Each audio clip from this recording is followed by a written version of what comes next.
저는 중고거래를 자주 하는 편입니다. 이 사건은 저뿐만 아니라 제 친구 지인도 겪었던 일이죠. 저는 아는 언니와 같이 살고 있었습니다. 그러던 어느 날 언니가 안 쓰는 물건이 있다고 하여 제가 대신 중고거래로 팔아주고 판매 금액은 서로 반반 나눠 갖기로 하였습니다. 제 입장에서는 돈을 벌 수 있으니 나쁘지 않다고 생각을 했었죠. 사건을 겪기 전까진 말이죠. 언니 옷들을 사진을 찍고 중고마켓에 올리게 됐죠. 그리고 잠시 후 옷을 사고 싶다는 메시지가 왔고 저는 상대방과 내당역에서 만나기로 약속하였습니다. 저녁 7시쯤 내당역으로 향했습니다. 약속 시간보다 5분 일찍 도착했는데 구매자에게서 메시지가 왔습니다. 죄송한데 일본 출구에 들어오실 수 있나요? 저는 횡단보도를 건너 1번 출구로 걸어갔습니다.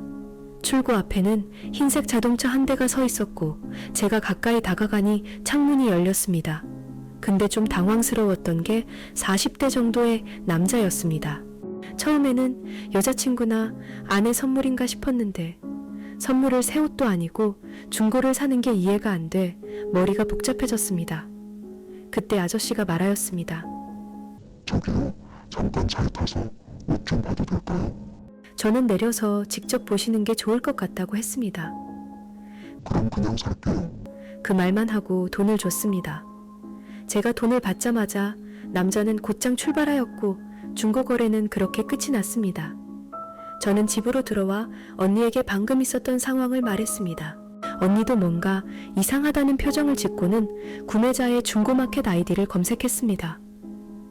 구매자의 거래한 횟수와 매너 거래를 했는지 알 수 있는 정보가 있었는데 남자 아이디는 거래 횟수도 많고 평이 정말 좋은 편이었죠. 뭔가 오해한 거 아니야? 언니 말을 듣고 나니 제가 잘못 생각했을 수도 있겠다는 생각이 들었습니다.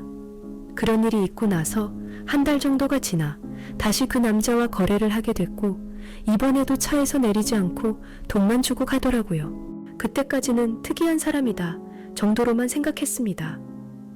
그 남자는 한 달에 한 번 물건을 사고 싶다고 연락이 왔고 저는 물건이 있을 때마다 연락을 드렸죠.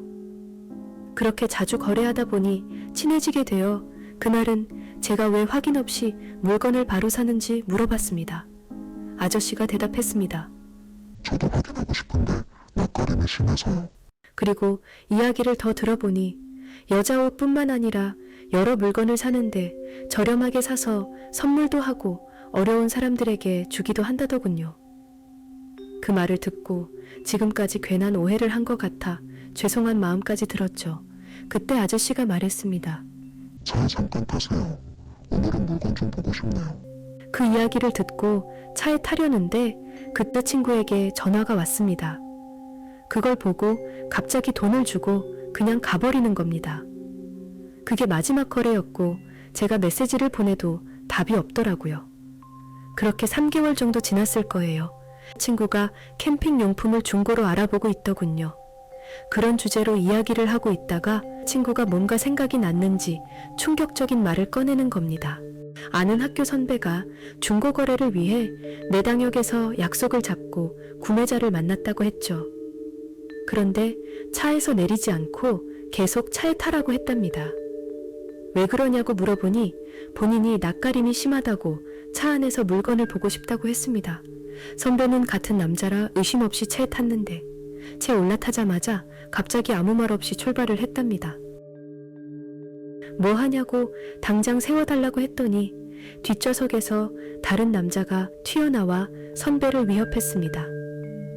그렇게 어디론가 끌려갔고 신호대기 중 가벼운 접촉 사고가 일어났다고 합니다.